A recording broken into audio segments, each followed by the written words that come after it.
penciuman. Kalau diserang Delta, hilang pendengaran. Yang satu nggak bisa mencium, Delta membuat orang jadi budak. Ya, hilang pendengaran Delta. Terus kemudian lemas, buang-buang air. Yang buang-buang air mulai kena Delta bukannya. Bu, sekarang gini Bu, saya keluar dulu dari apa yang materi kita ya. Saya mau bilang begini, saya mau share begini. Jangan terlalu paranoid. Kenapa?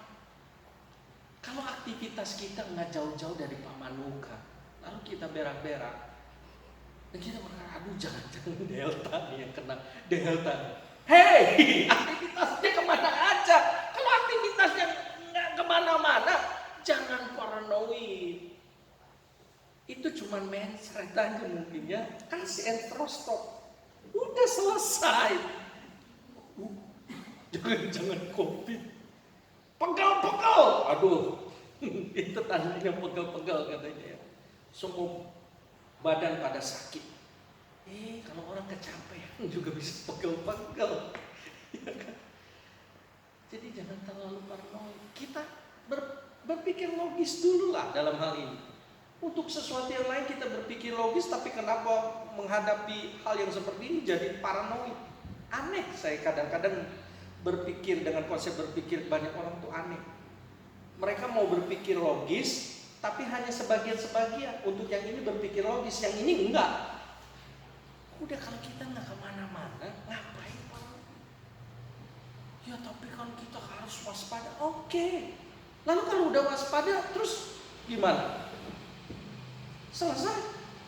Udahlah, selanjutnya bukan di kendali kita. Di kendali kita itu pakai masker, itu kendali kita. Jangan Tuhan yang suruh pakai masker. Masa Tuhan yang suruh pakai masker? Ya kita yang suruh pakai masker. Ya kan, yang cuci tangan bukan Tuhan yang turun tangan nanti. Udah aku yang cuci tangan, kamu diam saja. Kan ada ayatnya, aku berperang bagi kamu diam saja. Nggak begitu. Ya kan? Udah kalau kita udah laksanakan protokol kesehatan, selebihnya kan bukan di kendali kita. Kita ketemu orang yang terpapar atau tidak, kita bisa tahu? Enggak. Lalu kalau begitu gimana? Ya ketakutan terus, repot. Jangan-jangan masalahnya bukan kena COVID-nya, kena ketakutannya itu. Dan Alkitab berkata dalam 2 Timotius 1 ayat yang ke-7, ketakutan itu bukan hanya perasaan. Ketakutan itu roh. Ketakutan itu roh. Jadi kalau kita terlalu ketakutan, itu bukan perasaan, tapi bisa jadi sebagai satu roh yang menguasai. Kalau udah roh, ini roh mana ini? Dan kita berkata 2 Timotius 1 ayat 7, bukan roh yang dari Tuhan. Sebab Allah tidak memberikan roh ketakutan. Jadi ketakutan itu jadi roh, bukan hanya sekedar perasaan. Selesai, udah. Kalau kita udah melakukan bagian itu, udah. Itu namanya berserah. Selesai, jangan terlalu paranoid. Kalau kita sudah melakukan bagian kita, yang bukan bagian kita, yang tidak dalam kendali kita, itu biarkan urusan Tuhan. Seorang hamba Tuhan yang namanya Robert Liara, dalam bukunya yang pernah saya baca, dia bilang begini, kalau Tuhan suruh saya lari, dan tiba-tiba di depan adalah tembok, tapi Tuhan suruh lari, tembok Tuhan, lari, tembok Tuhan. Kalau Tuhan suruh lari aja, tapi ini tembok, gimana? Saya bencut kena tembok, mending kalau bencut. Mau mati nabrak tembok, kan nggak lucu. Seorang pendeta dari GBW sana namanya Adrianus, nabrak tembok mati, aduh. Lari, saya akan lari. Lalu nanti kalau kebentur tembok, itu bukan urusan saya. Tuhan perintahkan lari. Urusan nanti temboknya tiba-tiba langsung bolong karena ada tiupan angin, atau tiba-tiba rapuh, kita nggak tahu. Begitu kita lari, sebelum mencapai situ temboknya udah roboh duluan. Itu urusannya Tuhan, bukan urusan kita. Jadi maksudnya apa? Lakukan bagian kita, Tuhan akan lakukan bagian. Nah kembali lagi kepada bahasa ini. Orpa mulai konsep berpikir logika terus. Ada jenis orang hari-hari ini seperti tipe Orpa. Selalu pikir pakai otak. Realistis dong, realistis. Saya tidak mengatakan bahwa kita membuang pikiran kita, akal sehat kita, enggak. Tapi tadi di awal saya bilang balance, pakai akal sehat, tapi pakai juga iman. Karena Alkitab mengajar hidup orang percaya itu hidup karena percaya, bukan karena melihat. Realistis, oke. Tapi beriman juga harus. Tapi Orpa mulai pikirannya realistis. Ketika Naomi berkata pulang, lalu Orpa mulai pikir, benar juga sih, udah gak ada anak lagi. Kalaupun budaya Israelnya diterapkan, siapa yang nanti jadi suami saya? Dan Naomi pun bilang, kalau malam ini saya ngandung. Gak tahu suaminya dari siapa. Kalau malam ini saya ngandung, lalu ini mujizat Tuhan besar-besaran. Nggak pakai 9 bulan, brojol anaknya. Cuma persoalannya, lu mau tunggu anak ini gede baru jadi suamimu. Cik atuh mikir, gitu kan? Mikir, nggak bisa. Mau tunggu anak ini gede, udahlah. Naomi pun mengajak kedua menantunya ini untuk berpikir realistis. Akhirnya Orpa mulai berpikir realistis. Udah dah, kalau memang begitu, mami, kan mertuanya Naomi, aku pamit deh ya. Mami jaga diri baik-baik, mami jaga diri baik-baik. Cipika cipiki. Kita mengatakan Orpa ninggalin Naomi. Sampai Naomi berkata di ayat yang ke-15. Perhatikan kalimat.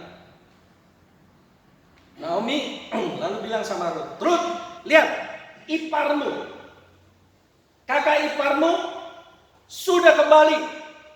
Tapi kembalinya bukan kepada bangsanya. Coba kalimatnya Naomi bilang apa? Telah pulang iparmu kepada bangsanya dan ini persoalan. Dan kepada para Allah. Pertanyaan saya, Ruth dan Orpa ini bukan orang Israel, menyembah dewa. Kalau mereka terus ada di Moab, hidup dengan budaya Moab, hidup dengan tradisi Moab, siapa yang disembah mereka? Dewa orang Moab, betul? Realistisnya begitu kan? Tapi kalau dua orang ini kembali ikut sama Naomi kembali ke Bethlehem, siapa yang disembah oleh orang Bethlehem? Siapa yang disembah oleh orang Israel? Allah Yehova. Bukan dewa kan? Kalau dua ini ikut, mereka akan menyembah Allah. Budaya mereka akan berubah, penyembahan mereka akan berubah. Tapi Orpa tidak pilih itu. Dan apa yang terjadi? Orpa kembali kepada bangsanya. Kalau kembali kepada bangsanya itu mungkin biasalah, selesai. Cuman ada persoalan serius. Dan kepada para Allah. Ini persoalan serius. Jangan dianggap enteng untuk urusan iman. Dengan COVID-19, pandemi COVID-19 hari-hari ini, jangan dianggap enteng. Saya masih bisa kok ngikutin siaran-siaran online. Oke. Cuman jangan terlalu nyaman dengan online. Nanti kalau nyaman dengan online, pelayanan pun harusnya pelayanan online. Pelayanan kematian secara online. Mau pelayanan kematian secara online? Enggak kan? Iya kan? Dibesuknya secara online gitu ya. Nih Pak Pendetanya nih. Besok gitu. Video callan gitu. Memang sih, saya setuju perkembangan teknologi semakin canggih. Tapi ingat, Alkitab mengajar janganlah kamu menjauhkan diri dari pertemuan-pertemuan ibadahmu. Pertemuan-pertemuan ibadahmu. Kalau ada pertemuan konkret atau maya? Konkret. Online ini maya. Ya kan? Makanya saking mayanya, atasannya si dasi, bawahnya celana pendek. Coba. Ya itu kejadian betul. Ya ada teman yang ngikutin sebuah acara gereja. Atasannya pasti pakai jas, pakai dasi. Begitu selesai, inilah pendeta zaman now. Atasnya dasi jas, tapi bawahnya celana pendek. Kenapa bisa? Online. Dan banyak kelemahannya sebetulnya. Kita perlu kuota, kita perlu jaringan. Ya kan? Jangan menjauhkan diri pertemuan-pertemuan ibadah. Jangan anggap remeh persoalan iman. Orba mengambil keputusan yang menganggap remeh urusan iman. Sehingga dia kembali kepada bangsanya dan kepada para Allah. Dan apa yang terjadi? Alkitab tidak pernah catat lagi nama Orba. Selesai. Finish. Tidak ada lagi nama Orba. Orba tidak lagi tersebut. Orba tidak ada lagi disebut di dalam Alkitab. Cukup sampai di pasal 1 saja. Di pasal 2 udah nggak ada. Di pasal 3 udah nggak ada. Apalagi di kitab lain nggak ada.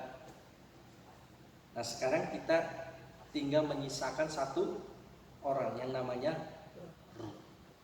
Kita lihat ayat yang ke-16. Tetapi kata Rut, janganlah desak aku meninggalkan engkau dan pulang dengan tidak mengikuti engkau. Sebab kemana engkau pergi, ke situ jugalah aku pergi. Dan di mana engkau bermalam, di situ jugalah aku bermalam. Bangsamu lah bangsaku dan Allahmu Allahku. Keputusan yang diambil. Rut memahami betul. Sekarang bukan persoalan kelaparan lagi. Saya udah gak pikir lagi mau urusan kelaparan. Saya gak mau pikir lagi urusan mau punya suami lagi atau tidak. Tetapi ada urusan yang lebih penting. Tentang iman. Allah. Tentang siapa yang aku sembah. Itu jauh lebih penting. Daripada masalah makanan. Daripada masalah suami. Dari masalah-masalah kehidupan. Aku harus ambil keputusan. Siapa yang jadi Tuhan dalam hidup. Nah ibu-ibu, tanamkan hal ini. Bukan hanya pada diri kita, pada generasi anak cucu. Sebab hari-hari ini, kalau kita tidak tanamkan, anak bisa tumbuh pintar, cerdas otaknya. Tapi mohon maaf, kecerdasan spiritualnya nggak ada. IQ-nya cerdas, EQ-nya tidak, emosional, kejiwaannya nggak cerdas. Sehingga hubungan sosialnya sama temennya itu gampang ngambekan, jutek, gampang berantem. Tapi ranking 1. Hebat nggak? Hebat. IQ-nya hebat. IQ-nya tidak. Oke, IQ-nya hebat. Wah, dia super orang. Pintar bergaul. Dengan siapa aja bisa menyatu. Gampang ramah banget orangnya. Tapi ingat, ada kecerdasan satu lagi.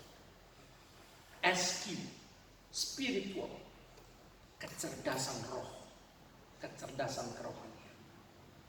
Dan ini jauh lebih penting daripada IQ dan EQ. Kenapa jauh lebih penting? Sekarang ada orang pintar, IQ-nya hebat, tapi belum tentu loh bisa lebih sukses daripada orang yang dalam hidupnya pendidikannya tidak ada. Percaya nggak, Bu? Kalau nggak percaya, coba saksikan saja. Cari orang-orang yang sukses dan berhasil dalam hidup ini. Apakah semuanya itu sarjana? Tidak. Apakah semuanya itu S3? Tidak. Konglomerat yang punya harta kekayaan banyak, coba cek riwayat hidupnya. Apakah dia lulusan universitas? Tidak. Ada yang lulusan universitas, memang.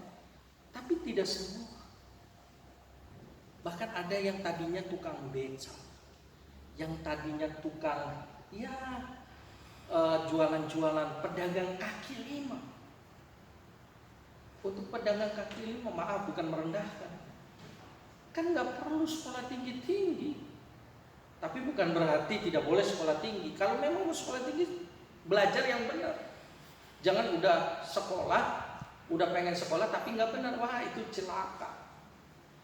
Udah nyusahin orang tua, biaya sekolah itu udah mahal, ya kan? Masuk TK aja udah sama dengan biaya dengan masa saya sekolah SMA dulu. Bahkan mungkin biaya kebutuhan masuk TK sekarang itu lebih tinggi daripada biaya pendidikan saya waktu SMA. Kalau dengar biaya masuk anak TK, wih, cicaknya banyak. Maksudnya cek, cicaknya banyak.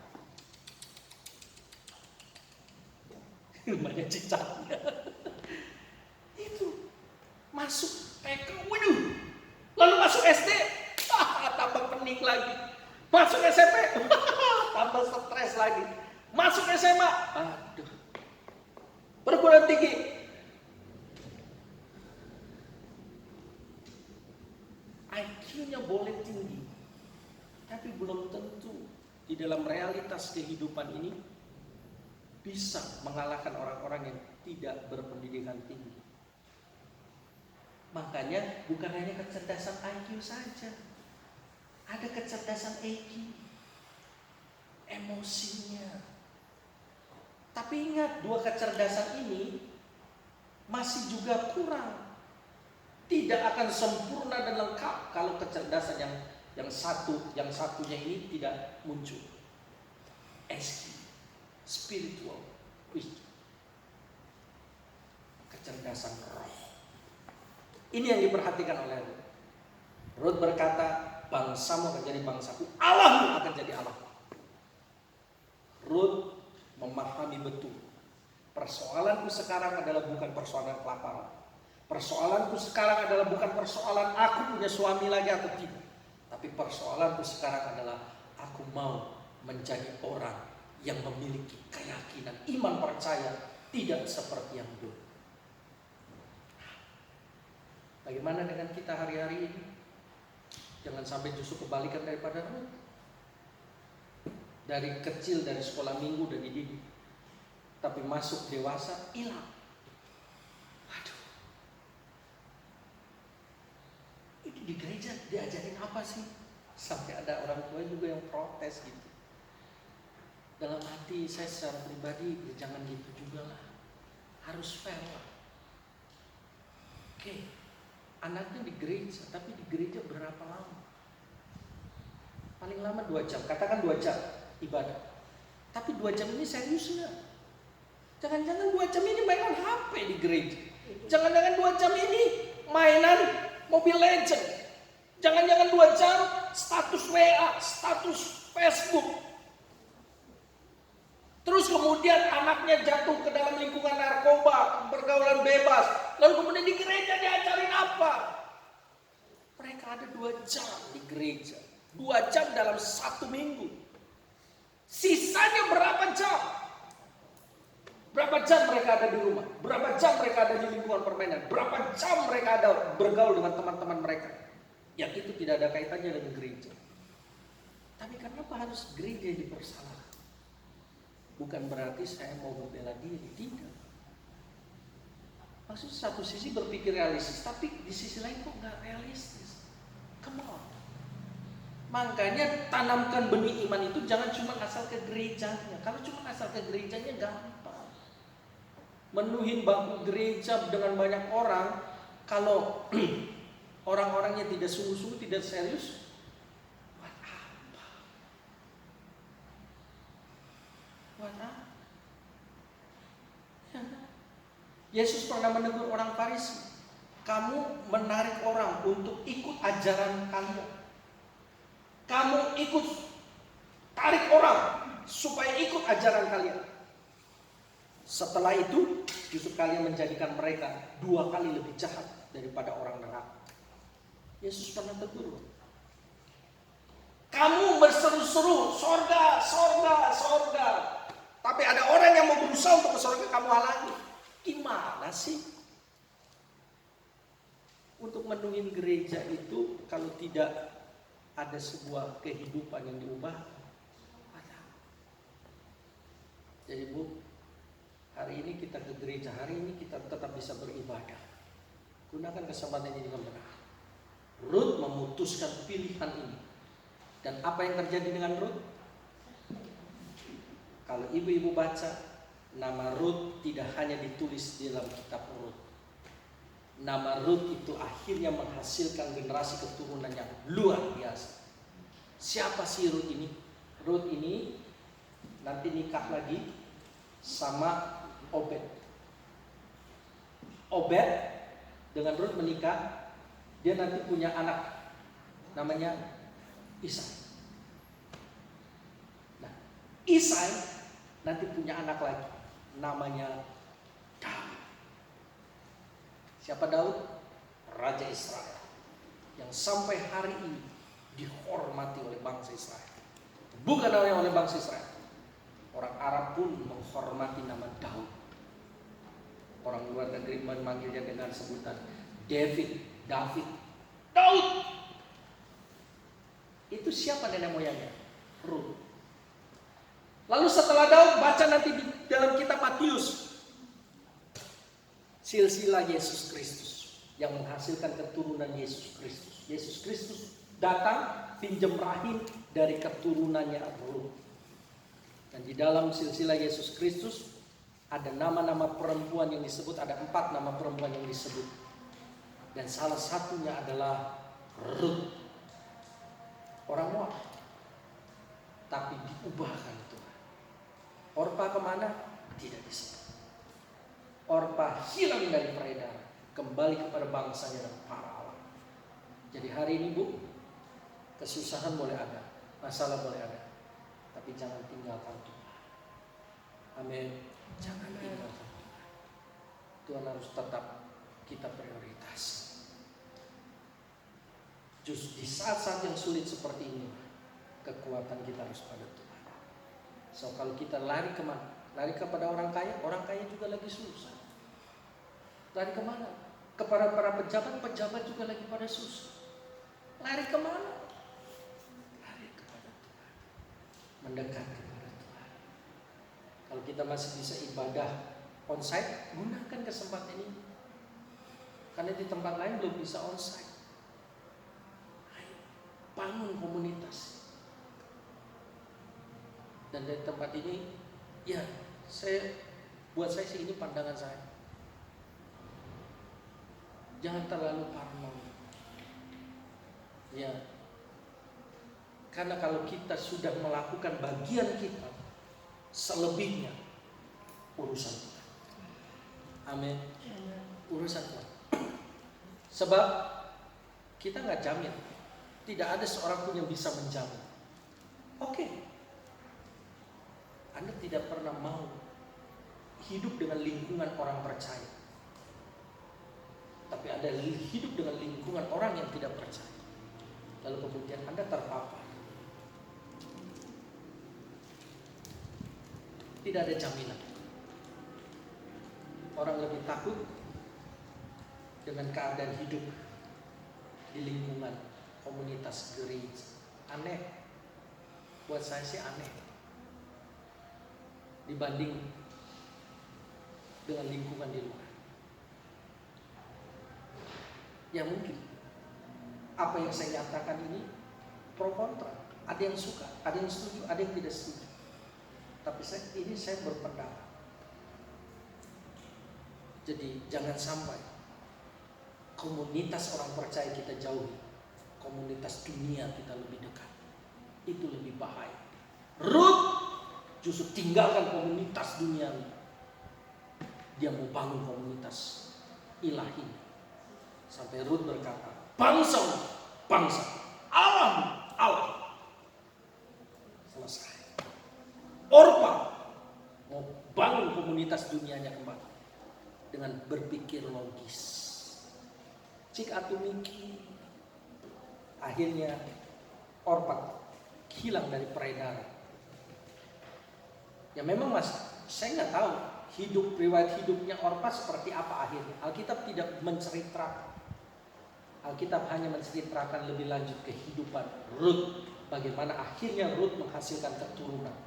Bagaimana akhirnya hidup Rut disebut di dalam Matius pasal yang pertama. Menghasilkan generasi silsilah Yesus Kristus. Jangan jauhi komunitas orang percaya untuk kita membangun komunitas dunia. Zaman pandemi ini menjadi zaman penentuan. Jesus is coming soon. Yesus segera datang. Suka atau tidak suka, siap atau tidak siap, setuju atau tidak setuju, itu akan terjadi. Dan itu tidak lagi ada urusan kita orang kaya atau orang miskin, kita orang berpendidikan atau bukan orang berpendidikan. Bukan itu jadi ukurannya. Tapi ketika Tuhan melihat, jika Dia datang kedua kalinya untuk menghakimi dunia, Dia melihat adakah iman di hati, adakah iman di bumi. Itu yang Tuhan lihat. Jadi jangan tinggalkan komunitas orang percaya. Amin. Bangun semakin kuat. Percayalah, harta kita tidak akan bisa menyelamatkan kita. Percayalah, jabatan kita tidak bisa menyelamatkan kita. Percayalah, segala fasilitas mewah yang kita punya, fasilitas yang lengkap canggih yang kita punya, tidak akan menyelamatkan kita. Satu-satunya pribadi yang bisa menyelamatkan adalah Tuhan itu sendiri. Tapi mohon maaf, kalau Tuhannya dijauh, kalau Tuhannya tidak kita dekat, siapa nanti yang menolong kita? Pada saat badai menerpa, tidak ada satu pribadi yang bisa menolong kita kecuali Tuhan. Amin. Mari kita berdoa. Kami bersyukur buat kebenaran malam hari. Tuhan, tuntun setiap langkah hidup kami di tengah masa sulit dan masa sukar, untuk kami tetap percaya dan tetap beriman. Keputusan untuk hidup dalam keyakinan iman percaya, kami tidak menganggapnya sebagai keputusan yang remeh, yang rendah, tetapi kami justru menjadikan ini sebagai keputusan penting dalam hidup kami.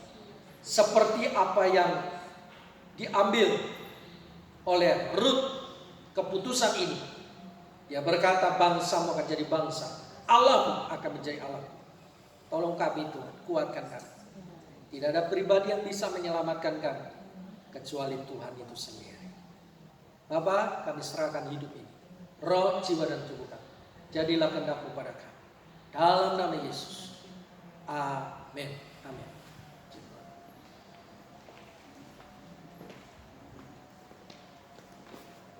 Ya, puji Tuhan, kita sudah mendengarkan firman Allah yang sudah disampaikan. Mari kita akan terus belajar setia. Pesannya adalah jangan tinggalkan Tuhan, jangan tinggalkan persekutuan dengan saudara seiman. Jangan memilih bersekutu dengan orang dunia ketimbang bersekutu dengan anak-anak Tuhan. Mari kita akan berikan persembahan, nanti minta tolong sama anak